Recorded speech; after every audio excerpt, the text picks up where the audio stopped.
पिछली क्लास में हमने देखा था कि बिजनेस प्रोफेशनल एम्प्लॉयमेंट क्या होता है। अब हमें देखना है कि ऑब्जेक्टिव क्या है बिजनेस के। ठीक है, हमने पढ़ा था कि बिजनेस एक अपनी इकोनॉमिक एक्टिविटी होती है, पर इस बिजनेस के ऑब्जेक्टिव्स क्या होते हैं। तो इसके तीन ऑब्जेक्टिव बताए गए हैं। First one is organizational objective, social objectives and personal objectives. Organizational objectives भी तीन कैटेगरी में आपके डिवाइड है। That is one is survival, profit and growth. Survival, profit and growth, that is SPG. तो ये एसपीजी में डिवाइड है organizational objective. आपका सोशल ऑब्जेक्टिव है एंड पर्सनल ऑब्जेक्टिव है। अब डिटेल में देखते हैं हम ऑर्गेनाइजेशनल ऑब्जेक्टिव किसे कहते हैं। फर्स्ट वन इज इसमें आता है survival. Survival is possible only when organisation is able to earn enough revenue to cover its cost. सीधी सी बात है, बिजनेस का सर्वाइवल जब भी पॉसिबल है जब कोई ऑर्गेनाइजेशन इतना कमा रही हो कि उसके कॉस्ट निकल जाए, उसको सरवाइव करने के लिए इतना पैसा आ रहा हो, इतना आपकी रेवेन्यू जनरेट कर रही हो कि उसकी कॉस्ट निकलती रहे। भले वो प्रॉफिट ना बना रही हो, लेकिन सरवाइव करने के लिए कुछ पैसा तो उसे चाहिए ही। अगर लंबे समय तक वो पैसा नहीं बना पाती, अपनी सर्वाइवल कॉस्ट नहीं निकाल पाती कोई ऑर्गेनाइजेशन, कोई बिजनेस, तो वो लंबे समय तक नहीं टिक पाएगी। Second one is profit. अब प्रॉफिट चाहिए तो कोई भी बिजनेस सरवाइव नहीं कर सकता लंबे समय तक जब तक वो प्रॉफिट ना कमाए। A business needs profit not only for its existence. Business को प्रॉफिट सिर्फ उसकी एग्जिस्टेंस के लिए नहीं चाहिए, but also for expansion and diversification. अगर बिजनेस को आगे एक्सपेंड करना है, यानी कि अपना बिजनेस और एक्सपेंड करना है और डाइवर्सिफाई करना है, एक प्रोडक्ट में दूसरा प्रोडक्ट, तीसरा प्रोडक्ट, पांचवा प्रोडक्ट जोड़ना है, तो बिजनेस को प्रॉफिट चाहिए ही चाहिए। यानी कि उसको अपने एग्जिस्टेंस के लिए भी प्रॉफिट चाहिए, उसके अपने एक्सपेंशन के लिए भी प्रॉफिट चाहिए, डाइवर्सिफाई भी करने के लिए प्रॉफिट चाहिए। And third one is growth. A business needs to add to its prospect in the long run. Growth का मतलब है बिजनेस को अपने ऐड करने के लिए और बढ़ाने के लिए भी आपका ग्रोथ उसका एक ऑब्जेक्टिव होता है। और ये आता है ऑर्गेनाइजेशनल ऑब्जेक्टिव्स में। Growth is measured in terms of sales volume. आपकी सेल्स वॉल्यूम बढ़ गई, आपकी ग्रोथ हो रही है।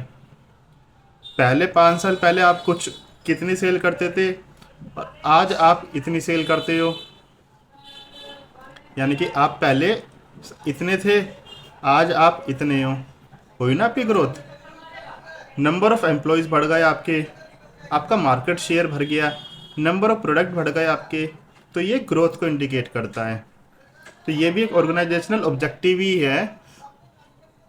तो ऑर्गेनाइजेशनल ऑब्जेक्टिव में आपके तीन ऑब्जेक्टिव आते हैं, that is survival, profit and growth, SPG. First of all, business को सर्वाइव करने के लिए इतना इनफ रेवेन्यू चाहिए कि उसकी कॉस्ट निकल जाए। फिर प्रॉफिट चाहिए, ठीक है, प्रॉफिट उसके एग्जिस्टेंस के लिए तो चाहिए चाहिए, एक्सपेंशन और डाइवर्सिफिकेशन के लिए भी चाहिए। फिर ग्रोथ चाहिए, बिजनेस को ग्रोथ चाहिए कि आप ग्रोथ कर सके, कि आपको आगे नीड्स टू ऐड अपने प्रोस्पेक्ट में इन द लॉन्ग रन। ठीक है, ग्रोथ का मतलब सेल्स वॉल्यूम इंक्रीज होना, नंबर ऑफ एम्प्लॉयज इंक्रीज हो जाना, मार्केट शेयर बढ़ जाना, नंबर ऑफ प्रोडक्ट बढ़ जाना, इसको हम ग्रोथ कहते हैं। तो फर्स्ट जो ऑर्गेनाइज ऑब्जेक्टिव है बिजनेस का, ऑर्गेनाइजेशनल ऑब्जेक्टिव में बिजनेस को मेनली प्रॉफिट चाहिए, ग्रोथ चाहिए, ठीक है, और सरवाइव वो कर सके। उसके बाद बिजनेस के सेकंड ऑब्जेक्टिव आता है सोशल ऑब्जेक्टिव। सोशल ऑब्जेक्टिव में बिजनेस के क्या रिस्पॉन्सिबिलिटीज टूवर्ड सोसाइटी। क्योंकि कोई भी बिजनेस की रिस्पॉन्सिबिलिटी सोसाइटी के लिए भी है। तो वो क्या है? Quality goods and services at fair prices, कि जो वो गुड्स एंड सर्विसेज प्रोवाइड करवा रहा है उसमें क्वालिटी हो और सही दाम पर हो। एम्प्लॉयमेंट जनरेशन, वो एम्प्लॉयमेंट को जनरेट करे, अनएम्प्लॉयमेंट को ख़त्म करे, कम करे। फेयर बिजनेस प्रैक्टिस करे, यानी कि ईमानदारी से अपना काम करे, कोई ब्लैक मार्केटिंग, कोई मिलावट वाला काम ना करे।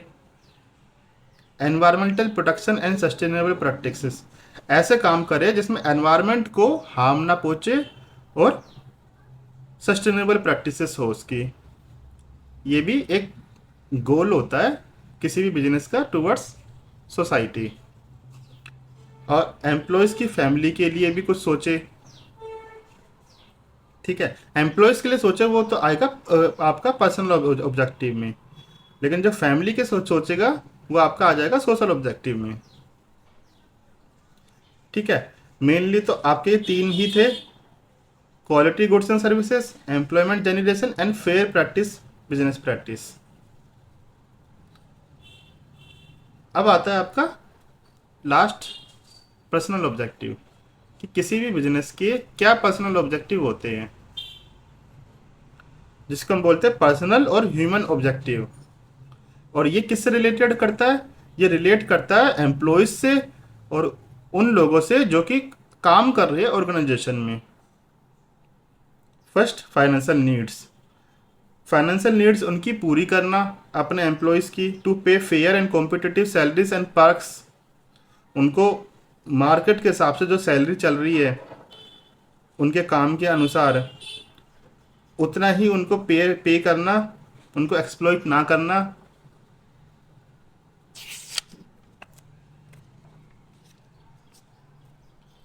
To provide various financial bonus और non financial incentive like appreciation in order to motivate the worker. ठीक है, किसी भी बिजनेस की रिस्पॉन्सिबिलिटी होती है कि अपने एम्प्लॉय को बीच बीच में उसके अच्छे काम करने पे फाइनेंशियल बोनस दे, या फिर non financial incentive like appreciation they. Appreciation in the sense, जैसे किसी ने कोई अच्छा काम कर रहा है तो उसके लिए तालियां बजवाना, उसकी तारीफ करना मंच पे खड़े होके। ठीक है, तो ये भी एक उसमें आ जाता है आपका सोशल ऑब्जेक्टिव में, जिससे कोई भी वर्कर मोटिवेट होता है। अब आपका आता है सोशल नीड। ये पर्सनल ऑब्जेक्टिव के अंदर ही चल रही है। किसी भी एम्प्लॉय की सोशल नीड को पूरी करना। सोशल नीड उसकी क्या हो सकती है? कि उसको पार्टिसिपेशन करने का हक देना किसी भी डिसीजन मेकिंग में, एम्प्लॉय की इन्वॉल्वमेंट करवाना। कोई भी जैसे डिसीजन लिया जा रहा है अपने बिजनेस में किसी भी काम से रिलेटेड, तो एम्प्लॉयज़ से भी पूछना, उनको एम्प्लॉयज़ से भी उनसे सलाह पूछना। पार्टिसिपेशन इन डिसीजन मेकिंग, उनको डिसीजन मेकिंग में पार्टिसिपेशन करवाना, तो वो सोशल नीड पूरी करता है उनकी एम्प्लॉयज़ की। एम्प्लॉयज़ को भी लगता है कि हाँ हमारी भी कोई वैल्यू है, हमें भी हमसे भी पूछ के काम किया जाता है, तो वो उनकी सोशल नीड्स को फुलफिल करता है। To provide reasonable security of service, that is job security. अपने एम्प्लॉयज़ को जॉब सिक्योरिटी देना, ये भी एक सोशल नीड का ही एक पॉइंट है आपका, जिसमें पर्सनल ऑब्जेक्टिव में आ जाता है। और हायर लेवल नीड आपका आता है ट्रेनिंग और डेवलपमेंट देना, यानी कि ट्रेनिंग करवाना अपने एम्प्लॉयज़ की, या डेवलपमेंट ऑफ स्किल करवाना ताकि इम्प्रूव कर सके वो। तो ये सारी चीज़ें जो थी एम्प्लॉयज़ के लिए थी बेसिकली, कि एम्प्लॉयज़ को या तो फाइनेंशियल बोनस देना या नॉन फाइनेंशियल इंसेंटिव देना। ठीक है, और उसको डिसीजन मेकिंग में पार्टिसिपेट करवाना, उसको जॉब सिक्योरिटी देना, उसकी ट्रेनिंग करवाना। तो ये सब आपका पर्सनल ऑब्जेक्टिव या ह्यूमन ऑब्जेक्टिव में आ जाता है। किसी भी बिजनेस का ये ऑब्जेक्टिव होने चाहिए। अब आगे पढ़ते हैं role of profit in business, कि प्रॉफिट का रोल क्या है बिजनेस के अंदर। प्रॉफिट का रोल क्या है बिजनेस के अंदर? तो first one is survival. Survival में क्या आता है, इसके डेफिनेशन देखते हैं। The basic objective of any business is to ensure its survival and stability. सीधी सी बात है, किसी भी बिजनेस का सबसे पहला ऑब्जेक्टिव होता है कि वो मार्केट में कंपटीशन में टिक पाए। उसके बाद बाद के आते हैं। अगर वो टिक ही नहीं पाएगा, अपनी एग्जिस्टेंस ही खो देगा। तो प्रॉफिट एंश्योर करता है उसकी सर्वाइबिलिटी और stability. The basic objective of any business to ensure is to ensure its survival and stability. उसकी सर्वाइबिलिटी और उसकी स्टेबिलिटी को एंश्योर करता है प्रॉफिट। यहाँ पर हम पढ़ रहे हैं role of profit in business की। बिजनेस के अंदर प्रॉफिट का क्या रोल है, प्रॉफिट का क्या योगदान है।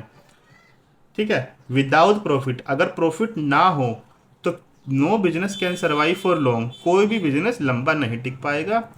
Profit ensures regular cash flow, profit आपके रेगुलर कैश फ्लो देता है ताकि आप वेजेस, इंटरेस्ट, रेंट और जो भी अदर एक्सपेंसेस है वो पे कर पाओ। अगर आपका प्रॉफिट नहीं बन रहा तो आप कल को ये पे नहीं कर पाओगे। एक एग्जाम्पल देखते हैं। ड्यूरिंग द कोविड-19 lockdown many small restaurant could survive only because they made some profit earlier.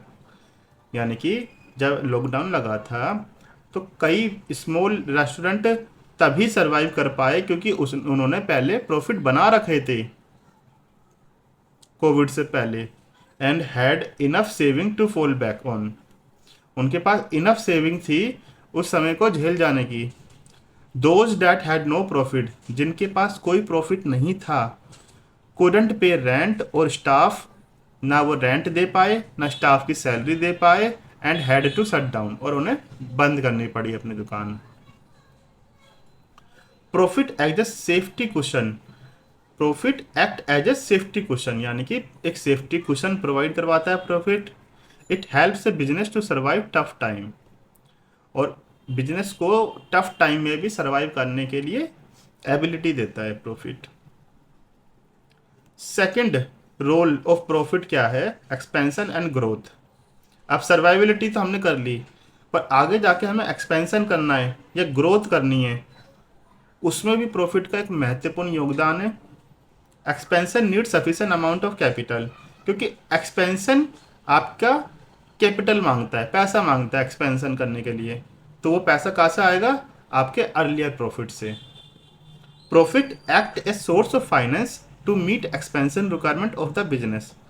तो प्रॉफिट आपका सोर्स ऑफ फाइनेंस है, प्रॉफिट आपका सोर्स ऑफ फाइनेंस है, ठीक है, ताकि आप एक्सपेंशन के खर्चे पूरे कर पाओ। फॉर एग्जाम्पल मामा अर्थ अपना ब्यूटी केयर प्रोडक्ट जो बनाते हैं, started with a few skin care product.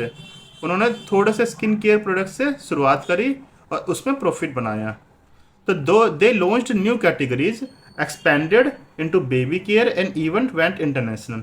उसके बाद जब उन्होंने काफ़ी प्रॉफिट अच्छा खासा बना के नई कैटेगरी में गए, यानी कि अपने आप को डाइवर्सिफाई करा और एक्सपेंड करा अपने आप को इनटू बेबी केयर प्रोडक्ट में, और इंटरनेशनली भी गए। तो इन सब चीज़ों में लगता है पैसा, और पैसा उन्होंने स्किन केयर प्रोडक्ट से जो शुरुआत करी थी वहीं से ही बनाना शुरू कर दिया था। Profit allowed the business to grow and expand its reach. Profit business को ग्रो भी करवाता है और उसकी रीच भी बढ़ाता है, ठीक है।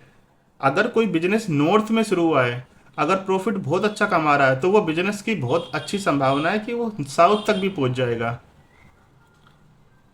अगर उसके सर्वाइबिलिटी पे ही सवाल उठ रहा है तो वो कैसे साउथ तक पहुंचेगा, कैसे ईस्ट तक पहुंचेगा, कैसे नॉर्थ तक पहुंचेगा, नहीं एक्सपेंड कर पाएगा वो। तो प्रॉफिट एक्सपेंशन को एंश्योर करता है। इंडिकेटर ऑफ एफिशिएंसी, आपका third role of profit in business है इंडिकेटर ऑफ एफिशिएंसी। प्रॉफिट एक इंडिकेटर के तौर पे काम करता है कि आपकी जो ऑर्गेनाइजेशन, आपका जो बिजनेस है वो काफ़ी एफिशिएंट है, एफिशिएंटली काम करता है, उसमें वेस्टेज नहीं है। A profitable business means it is efficiently using land, labour, capital and organisation. Losses on the other hand signal wastage और एफिशिएंसी। यानी कि एक प्रॉफिटेबल बिजनेस दिखाता है कि आपका बिजनेस बहुत एफिशिएंट है, अपने लैंड लेबर कैपिटल ऑर्गेनाइजेशन को अच्छे से यूज करता है। अगर वो लॉसेस करेगा तो वो ये दिखाता है कि आपका जो बिजनेस है वो वेस्टेज कर रहा है और इनएफिशिएंट है। तो प्रॉफिट इंडिकेटर है एफिशिएंसी का। अगर प्रॉफिट है, प्रॉफिट बना रहा है आपका बिजनेस, तो इसी से पता चल जाता है कि आप एफिशिएंट हो। और लॉस बना रहा है तो इसी से पता चल जाता है कि आप इनएफिशिएंट हो और वेस्टेज करते हो। Higher profit indicate the efficient working of business. ज़्यादा प्रॉफिट, हायर प्रॉफिट इंडिकेट करता है कि एफिशिएंट वर्किंग, कि आपका जो बिजनेस है काफ़ी एफिशिएंट है। ठीक है, ये पॉइंट हमने देख लिया। इसके आगे देखते हैं। अच्छा, इसका एग्जाम्पल है, for example to Zomato delivery partner run separate cloud kitchen. दो क्लाउड किचन चल रहे जोमेटो के।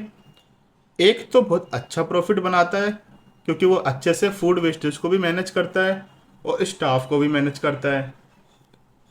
This so he runs his business more efficiently. ये ही दिखाता है कि वो अपना बिजनेस को अच्छे से एफिशिएंटली चला रहा है। Profit becomes a performance score card for businesses. तो प्रॉफिट आपका परफॉर्मेंस स्कोर कार्ड है। ठीक है, इंडिकेटर ऑफ एफिशिएंसी में प्रॉफिट आपका परफॉर्मेंस स्कोर कार्ड है, आपकी एक रिपोर्ट कार्ड एक तरीके से लगा लो। ठीक है, आपका फोर्थ रोल आ जाता है reward of risk taking. Profit आपका रिवॉर्ड है, आपका एक तरीके से आपका, आपने जो रिस्क लिया है उसके बदले का ये रिवॉर्ड है। Business involves uncertainty and risk. Business में काफ़ी अनसर्टेनिटी यानी अनिश्चितता और रिस्क काफ़ी होता है, जैसे इन्वेस्टमेंट, कंपटीशन, मार्केट चेंजेस। ठीक है, so profit is considered as a reward. तो अगर आप इन सब चीज़ों को टैकल करके प्रॉफिट बना रहे हो तो वो आपका रिवॉर्ड के तौर पे देखा जाता है, क्योंकि आपने इन सब रिस्क से ऊपर उठ के प्रॉफिट बनाया है। If there is no profit in business, अगर बिजनेस के अंदर कोई प्रॉफिट ना हो, no one would like to assume risk of running business. ठीक है, तो कोई भी ये सब रिस्क को नहीं झेल पाएगा अगर प्रॉफिट नहीं है। For example Lenskart. लेंसकार्ट ने स्टार्टेड करा when online shopping for eyeglasses was unheard of. यानी कि आपके जो चश्मे बिकते हैं, ऑनलाइन बेचना सबके लिए नया था, किसी ने सुना भी नहीं था, सोचा भी नहीं था, पर लेंसकार्ट ने शुरुआत करी। उसने क्या करा, काफ़ी एक अनयूजुअल काम करा जो कोई सोचता नहीं है, रिस्क लिया काफ़ी, है ना। Founder invested in technology, founders ने टेक्नोलॉजी में इन्वेस्ट करा उस समय, वेयर हाउसिंग में, and even face losses in the beginning. और शुरुआत में लॉस भी झेले, but eventually the risk paid off, पर बाद में रिस्क ने पेड करा। Today's it's a high profitary brand, it's a high profitable brand. आज वो काफ़ी अच्छा ब्रांड है, काफ़ी अच्छा प्रॉफिट बना रहा है, with stores across India and abroad, और जिसके स्टोर इंडिया के अंदर भी और आपके विदेशों में भी है। पर रिस्क लिया ना, वो ही रिस्क उसका आज रिवॉर्ड है। तो profit act as a reward of risk taking. The initial risk was rewarded with long term profit and growth. ठीक है, फिफ्थ एंड लास्ट पॉइंट देख लेते हैं कि और क्या रोल होते हैं बिजनेस आपका प्रॉफिट में, प्रॉफिट के बिजनेस के अंदर। Better reputation and growth. जिसका ज़्यादा प्रॉफिट होगा उसकी रैपो भी अच्छी होगी मार्केट में। A company with higher better goodwill is able to attract retain talented workforce. ठीक है, और आपकी अगर ज़्यादा अच्छी रैपो है, रेपुटेशन आपकी अच्छी है, आपकी गुडविल अच्छी है, तो उससे जो क्या होगा, जितना भी टैलेंटेड वर्कर है वो आपके प्रति ही खींचा जाएगा कि मुझे तो इसी कंपनी में काम करना है, मुझे तो इसी बिजनेस के साथ जुड़ना है। It becomes easy for such firm to raise loans and obtain credit. तो ऐसे बिजनेस के लिए लोन को रेज करना भी आसान रहता है, बैंक को अप्रोच करने में भी उन्हें कोई दिक्कत नहीं होती, आसानी से ना लोन भी मिल जाता है। क्योंकि उनकी गुडविल अच्छी है, प्रॉफिट अच्छे हैं उनके बैलेंस शीट में। अगर बैलेंस शीट में प्रॉफिट अच्छे ना हो, उनकी गुडविल अच्छी ना हो, तो कोई भी बैंक लोन देगा नहीं देगा। For example, Amul has consistently been profitable and fair to its farmers. Amul क्या है, कंसिस्टेंटली प्रॉफिटेबल है, कभी लॉस में नहीं गया, और अपने फार्मर के लिए फेयर है। As a result it enjoys good strong goodwill, अच्छी गुडविल को वो एंजॉय करते हैं। And customer loyalty across India, और कस्टमर भी उनके प्रति लॉयल है। Profitable businesses can invest in quality and CSR and trust enhance their image. तो जो प्रॉफिटेबल बिजनेस होते हैं वो क्वालिटी में भी इन्वेस्ट कर सकते हैं और CSR भी दे सकते हैं, यानी कि कॉरपोरेट सोशल रिस्पॉन्सिबिलिटी भी अपनी पूरी कर सकते हैं। ठीक है, ये एक तरीके से टैक्स लगा लो या एक रिस्पॉन्सिबिलिटी लगा लो जो हर कॉरपोरेट का आपकी सोसाइटी के प्रति होती है। यानी कि उसमें आते ना, आप इस कंपनी का सर्फ खरीदो तो उसमें 1 रुपया डोनेट जाएगा गरीब बच्चों के लिए, तो उसको ही कहते हैं हम कॉरपोरेट सोशल रिस्पॉन्सिबिलिटी। तो जो प्रॉफिटेबल बिजनेस है वो आपने CSR वाला पूरा कर सकता है टारगेट, रिस्पॉन्सिबिलिटी टुवर्ड्स सोसाइटी, और उसकी इमेज भी बढ़ती है। ठीक है, ये तो था role of profit in business, कितने अच्छे अच्छे। पर सिर्फ प्रॉफिट कमाना ही आपका क्या ऑब्जेक्टिव होना चाहिए? नहीं, प्रॉफिट मैक्सिमाइजेशन, सिर्फ प्रॉफिट को मैक्सिमाइज, प्रॉफिट ज़्यादा से ज़्यादा कमाना should not be the sole objective. इसको हम डिटेल में देखते हैं कि आप ये नहीं है कि प्रॉफिट कमाने के चक्कर में गलत काम करने लग जाओ, करप्ट प्रैक्टिस करने लग जाओ। बिजनेस में एंगेज इन माल प्रैक्टिस और अनफेयर मीन्स। ठीक है, बिजनेस एंगेज हो सकता है गलत कामों में, अनफेयर कामों में, जैसे होर्डिंग करना, ब्लैक मार्केटिंग करना, अडल्ट्रेशन करना, in order to achieve the aim of profit maximisation, profit को बढ़ाने के लिए। लीड्स टू एक्सप्लॉयटेशन, एक्सप्लॉयटेशन भी कर सकता है। A business trying to earn more and more profit may exploit worker, जब बिजनेस ये सोचे कि बस मैं ज़्यादा से ज़्यादा प्रॉफिट ही कमाऊँ, तो उसके वर्कर वहीं से ही एक्सप्लॉयट होना शुरू हो जाएंगे।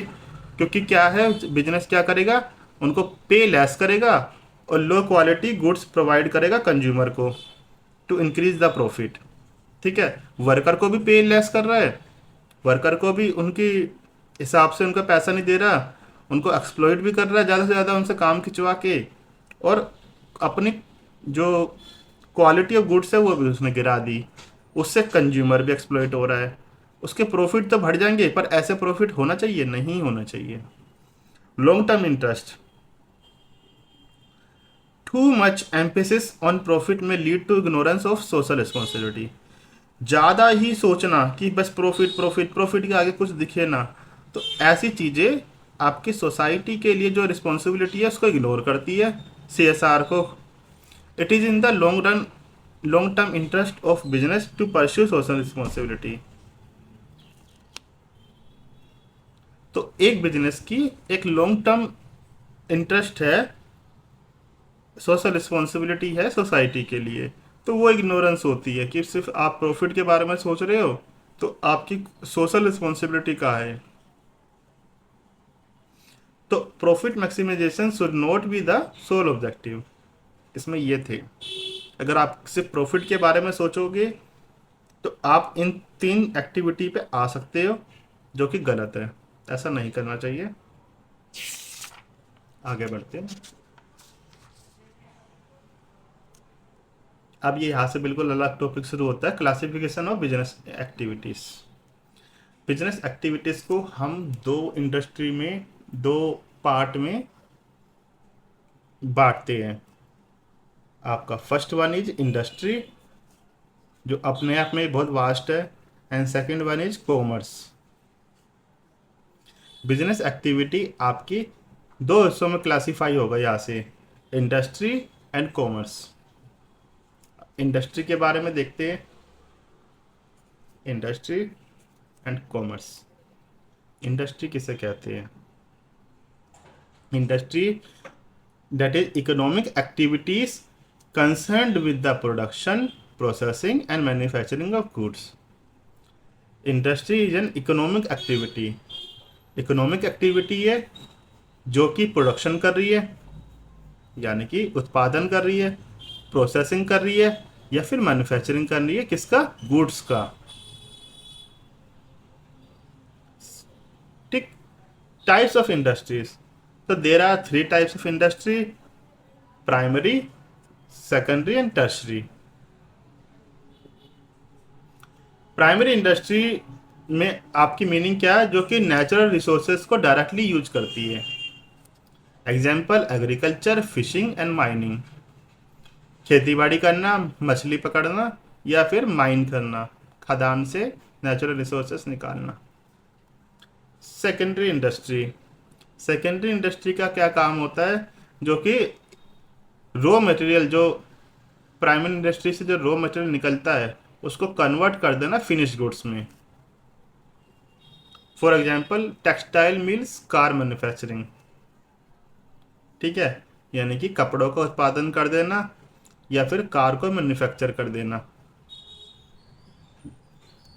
Tertiary industry, tertiary industry service sector industry है जो कि प्रोवाइड करती है आपको सर्विसेज, किसको? प्राइमरी और सेकेंडरी इंडस्ट्री को, जैसे आपकी banking, transport and insurance.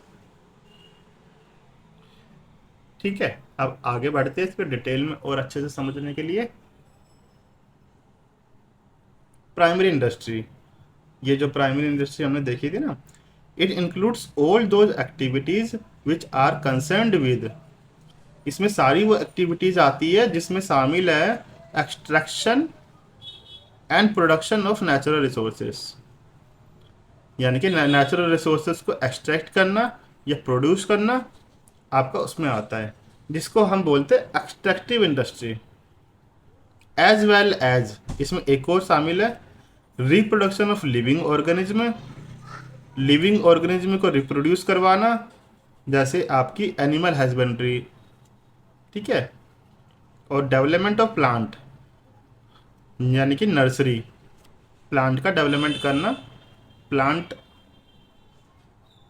For the purpose of medicine या वेरियस अदर वर्क्स, इसको हम बोलते हैं जेनेटिक इंडस्ट्री। ठीक है, आपकी प्राइमरी इंडस्ट्री भी 2 हिस्सों में डिवाइड है।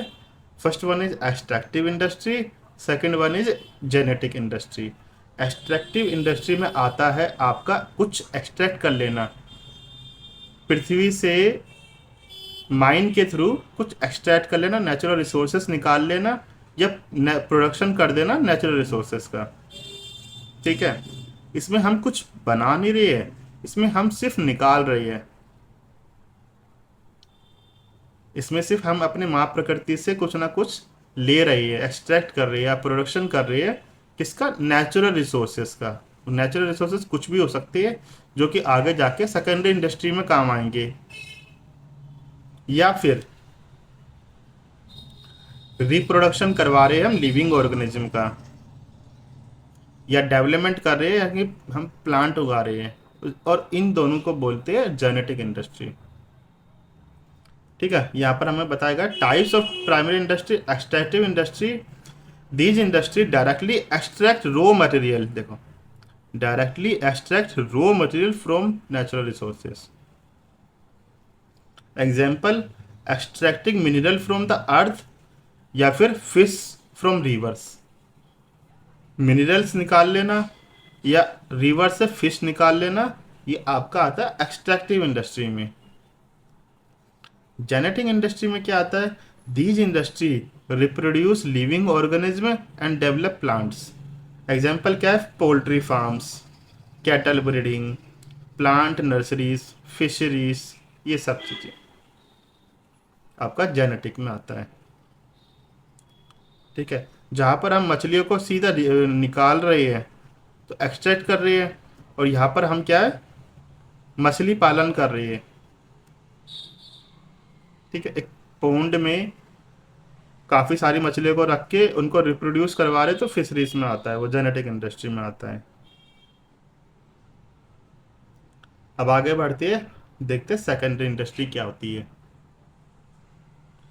Industry which use the raw material produced by primary industry, जो कि जो रॉ मटेरियल प्राइमरी इंडस्ट्री निकाल रही है, प्रोड्यूस कर रही है, एक्सट्रैक्ट कर रही है, उनको ये यूज करती है और उसको प्रोसेस करके क्या बना देती है, फिनिश गुड्स। ठीक है। टाइप्स ऑफ सेकेंडरी इंडस्ट्री, अब इसके भी टाइप है। तो first one is manufacturing industry. Manufacturing industry यानी कि जो रॉ मटेरियल को कन्वर्ट कर दे फिनिश गुड्स में, उसको मैन्युफैक्चरिंग इंडस्ट्री कहते हैं। फॉर एग्जांपल, कॉटन से हमने बना दिया क्लॉथ, जो कि टेक्सटाइल इंडस्ट्री बनाएगी। आयरन ओर से हमने स्टील बना दी। ठीक है, स्टील इंडस्ट्री में बनता है। Manufacturing industry further divided into 4 categories. लो जी, अब मैन्युफैक्चरिंग इंडस्ट्री भी 4 कैटेगरी में आपकी डिवाइड होती है आगे जाके, जिसका न्यूमेरिक कोड है ASPA. A for analytical, S for synthetical, P for processing and A for आपका असेंबलिंग इंडस्ट्री। ठीक है, ASPA. A for analytical industry. अभी मैन्युफैक्चरिंग इंडस्ट्री को ही बांट दिया हमने, और मैन्युफैक्चरिंग इंडस्ट्री आती है आपके सेकेंडरी में। सेकेंडरी में आता है मैन्युफैक्चरिंग। मैन्युफैक्चरिंग आपके 4 हिस्सों में डिवाइड है। एस्पा, एनालिटिकल इंडस्ट्री, जिसमें क्या होता है, basic raw material are analysed and separated into different finished product. ठीक है, जिसमें एक से अनेक बना देते हैं। फॉर एग्जांपल, क्रूड ऑयल से हमने पेट्रोल, डीजल, केरोसिन, ग्रीस सब निकाल दिया था, तो वो एक से अनेक बना दिए, उसको हम बोलते हैं एनालिटिकल इंडस्ट्री,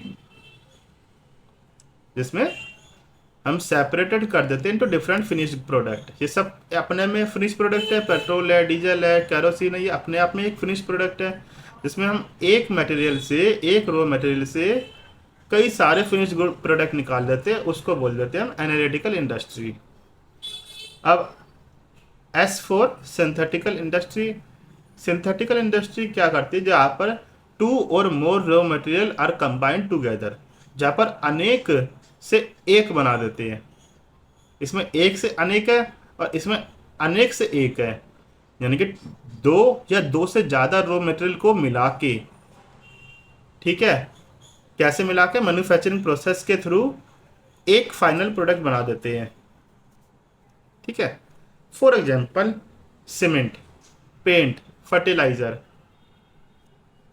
जो सीमेंट बनता है, पेंट बनता है, फर्टिलाइजर बनता है, इसमें ये तो है नहीं सिर्फ आपको एक रॉ मटेरियल से बनता है, इसमें कई सारे रॉ मटेरियल को मिला के उसको प्रोसेस करके आपका एक फाइनल गुड बनता है। वो होता है आपका सीमेंट, पेंट, फर्टिलाइजर, ये सब एग्जाम्पल है इसके। ठीक है, तो इसमें अनेकों से एक बन रहा है और इसमें एक से अनेक बन रहा है। जैसे क्रूड ऑयल से कितने सारे फिनिश प्रोडक्ट निकाल दिए, और इसमें कई सारे रॉ मटेरियल से एक ही फिनिश प्रोडक्ट बनेगा। तो ऐसी इंडस्ट्री को बोलते हैं सिंथेटिकल इंडस्ट्री। अब third one is a processing industry. Processing industry, raw material passes through various stages to become a final product. इसमें जो रॉ मटेरियल होता है काफ़ी सारी स्टेजेस से निकलता है ताकि वो एक फाइनल प्रोडक्ट बन सके।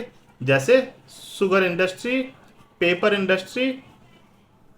ठीक है, इसमें क्या होता है, जैसे एक ही रॉ मटेरियल है, रॉ मटेरियल एक ही, जैसे शुगर इंडस्ट्री में तो एक ही रॉ मटेरियल है, दैट इज गन्ना। गन्ने से शुरुआत होती है, उसमें कितने सारे प्रोसेस से होते हुए हमें चीनी बन जाती है वो। अब पेपर में आपका शुरुआत होती है पल्प से, जो कि पेड़ों से मिलता है हमें, उसमें काफ़ी सारे प्रोसेस से निकल के फिर आपको एक पेपर लास्ट में जो फिनिश प्रोडक्ट मिलता है, पेपर। तो उस ऐसी इंडस्ट्री को बोलते हैं हम प्रोसेसिंग इंडस्ट्री, जहाँ पर एक ही रॉ मटेरियल काफ़ी स्टेजेस में प्रोसेस किया जाता है to become a final, to get a final product. जैसे यहाँ पर कॉटन हमने लिया, कॉटन से हमने फिर बनाया धागा, धागे से हमने बना दिया कपड़ा, तो हो गया ना प्रोसेस एक। और फोर्थ इंडस्ट्री आती है असेंबलिंग इंडस्ट्री।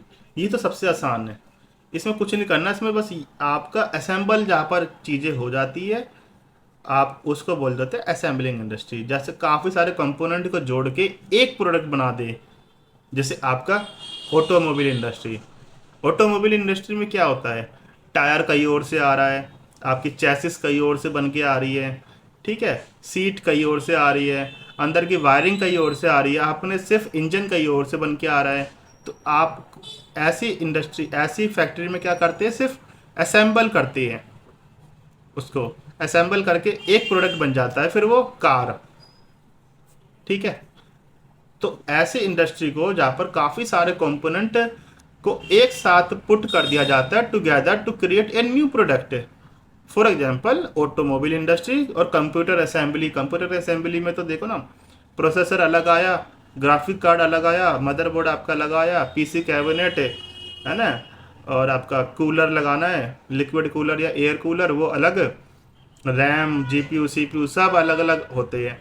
उनको अगर असेंबल कर देते हैं सबको, और बन गया ना एक ही प्रोडक्ट पीसी, दैट इज कई कंपनियों के आते हैं ना ब्रांडेड पीसी बने बनाए। तो ऐसी इंडस्ट्री को बोलते हैं असेंबलिंग इंडस्ट्री, जहाँ पर काफ़ी सारे कंपोनेंट को लेके असेंबल कर दिया जाता है और एक प्रोडक्ट बना दिया जाता है, ठीक है। अब हम आगे बढ़ते हैं। ये तो हमारा सेकेंडरी इंडस्ट्री के अंदर जो मैन्युफैक्चरिंग इंडस्ट्री है उसके चार भाग। अब सेकेंडरी इंडस्ट्री का भी आपका आता है, कंस्ट्रक्शन इंडस्ट्री भी सेकेंडरी, अपने सेकेंडरी में आता है। Construction industry which is a part of secondary industry. तो construction industry is that branch of secondary industry which is engage in, जो कि बिल्डिंग बना रही है ना, बिल्डिंग इंफ्रास्ट्रक्चर बना रही है, इंफ्रास्ट्रक्चर को बिल्ड कर रही है, जैसे building, road, dam, bridge, canal, tunnel.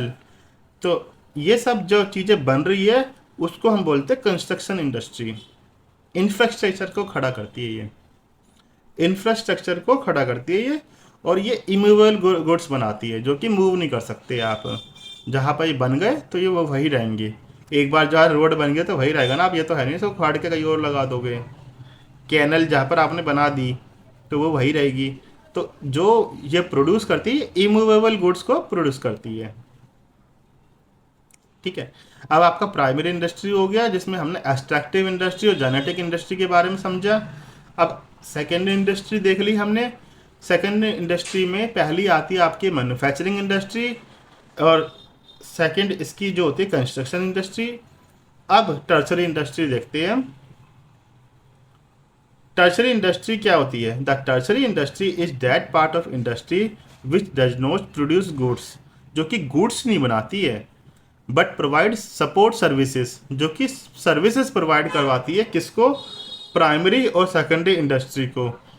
Primary और सेकेंडरी इंडस्ट्री को तो प्रोवाइड करवाती ही है service, as well as trade को भी सपोर्ट करती है। अब ये ट्रेड क्या होता है? ट्रेड कॉमर्स का हिस्सा है, अभी हम कॉमर्स के बारे में भी देखेंगे। पर आपकी टर्सरी इंडस्ट्री ट्रेड को भी सपोर्ट करती है। प्राइमरी और सेकेंडरी इंडस्ट्री को तो ये सपोर्ट करती ही करती है, ट्रेड को भी सपोर्ट करती है। It offers the following service facilities, that is transport. Transport क्या होता है? Enable the movement of goods, जहाँ पर गुड्स एक जगह से दूसरी जगह जाते हैं। Banking, banking supplies finance and credit, जो कि आपका फाइनेंस एंड क्रेडिट के लिए हेल्प करवाता है। बैंकिंग आपके पैसों की पेमेंट करने के लिए या फिर आपका उधारी लेने के लिए बहुत काम आती है। बिना बैंकिंग तो आज हम मॉडर्न वर्ल्ड में कुछ सोच भी नहीं सकते। इंश्योरेंस, इंश्योरेंस क्या होता है? ये भी एक तरह की सर्विस है जो कि प्रोटेक्शन देता है against risk.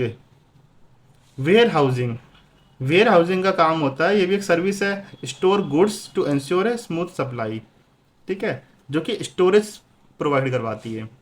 Advertising, provide information to customer, ठीक है, एड वगैरह जो कि इंफॉर्मेशन देती है कस्टमर को प्रोडक्ट से related.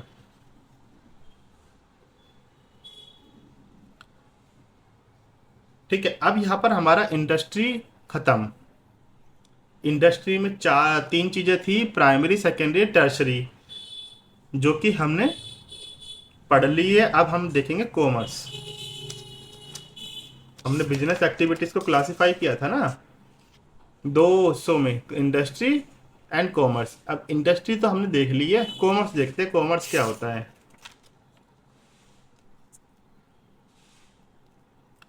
Commerce means all those activities which helps in the exchange of goods and services. ठीक है, वो सारी एक्टिविटीज कॉमर्स के अंदर आती है जिसमें गुड्स एंड सर्विसेज का एक्सचेंज होता है, आदान प्रदान होता है। ठीक है, from producer to consumer, producer से लेके कंज्यूमर तक पहुंचती है जो चीज़ें, जिसमें इट इंक्लूड्स ट्रेड, इसमें ट्रेड आता है। ठीक है, ट्रेड क्या है? Buying and selling of goods. And इसमें और क्या आता है? ट्रेड तो आता ही है जो कि आपकी खरीद फरोख्त होती है, गुड्स की, माल की खरीद फरोख्ती करना। ठीक है, buying and selling of goods करना। और आपकी एड्स टू ट्रेड भी आती है कॉमर्स के अंदर ही, such as transport, banking, insurance, warehousing and advertising, which make trade easier। तो इसमें हमने पढ़ा था ना, टर्सरी इंडस्ट्री आपकी सर्विस प्रोवाइड करवाती है प्राइमरी को भी, सेकेंडरी को भी, एज वेल एज ट्रेड को भी। तो जो ट्रेड को जो मदद करती है ना ये, तो ये वही है एड्स टू ट्रेड। ये एड्स टू ट्रेड भी है, यानी कि सपोर्टेड सर्विस प्रोवाइड करवाना ट्रेड के लिए। ट्रेड तो है ही buying and selling of goods, लेकिन ट्रेड भी एड्स टू ट्रेड के बिना नहीं हो सकता। जब तक transport, banking, insurance, warehousing and advertising जैसी सर्विस ना हो तो आप ट्रेड भी नहीं कर पाओगे। ठीक है, ये सारी चीज़ें ट्रेड को ईजियर बना देते हैं। सो commerce is the part of business that deals with the distribution of goods and services and includes both trade and aids to trade। auxiliary to trade यहाँ पर मतलब aids to trade ही है। तो commerce ऐसा part है business का जिसमें distribution of goods and services होती है और जिसमें शामिल होती है trade and aids to trade, यानी कि ऑक्सिलरी टू ट्रेड। आगे बढ़ते हैं। अब इस चैप्टर को आज यही ख़त्म करते हैं, इस क्लास को। आगे हम देखेंगे इसका नेक्स्ट पार्ट।